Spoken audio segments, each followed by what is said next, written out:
స్పందించకపోయినారు అధ్యక్ష. వాళ్ళకు మనసు రాదు, లేకపోతే వాళ్ళకు ఉద్దేశం లేకపోవచ్చు, వాళ్ళకు వేరే మేము ఇక్కడ ఉన్నామని చూడడానికే ఇష్టపడకపోవచ్చు. ఈ కుర్చీలో పేదవాడు ఒక రైతు కొడుకు ఇక్కడికి వచ్చి కూర్చోవడం కొంతమందికి నచ్చకపోవచ్చు.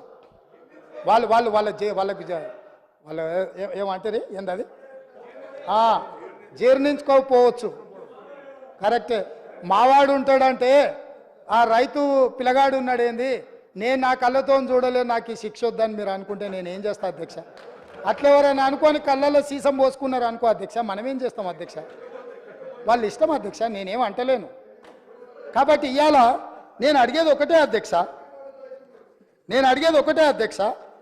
మీ మీ మీ మీ భవన్లు ఇంకా చాలా ఉన్నాయి అధ్యక్ష. ఎందుకు ఇక ఫీల్ అవుతారు ఇప్పుడే ఎందుకు మళ్ళా? కానీ నేను ఒకటే మాట చెప్పదలుచుకున్నా అధ్యక్ష. ఇవాళ పెద్దలు పల్లా రాజేశ్వరరెడ్డి గారు లేవనెత్తిన అంశాలు కానీ, మిత్రుడు అక్బరుద్దీన్ ఓవైసీ గారు ప్రస్తావించిన విషయాలు కానీ, మా మిత్రుడు పాయల్ శంకర్ మాట్లాడిన విషయాలు కానీ, లేకపోతే కూనంనేని సాంబశివరావు గారు కూడా చాలా సింగరైన విషయాలు, రెగ్యులరైజేషన్ విషయాలు, ఉద్యోగ విషయాలు, చాలా అంశాలు ప్రస్తావించారు అధ్యక్ష. వాళ్ళందరూ ఏవేవైతే అంశాలు ప్రస్తావించారో వాటన్నిటిని కూడా మా మంత్రివర్గం రాసుకున్నది, మా ప్రభుత్వం రాసుకున్నది. తప్పకుండా చట్ట పరిధిలో చేయాల్సిన అన్ని పనులను చేస్తాము. మేము మీ నుంచి సహకారం ఆశిస్తున్నాం.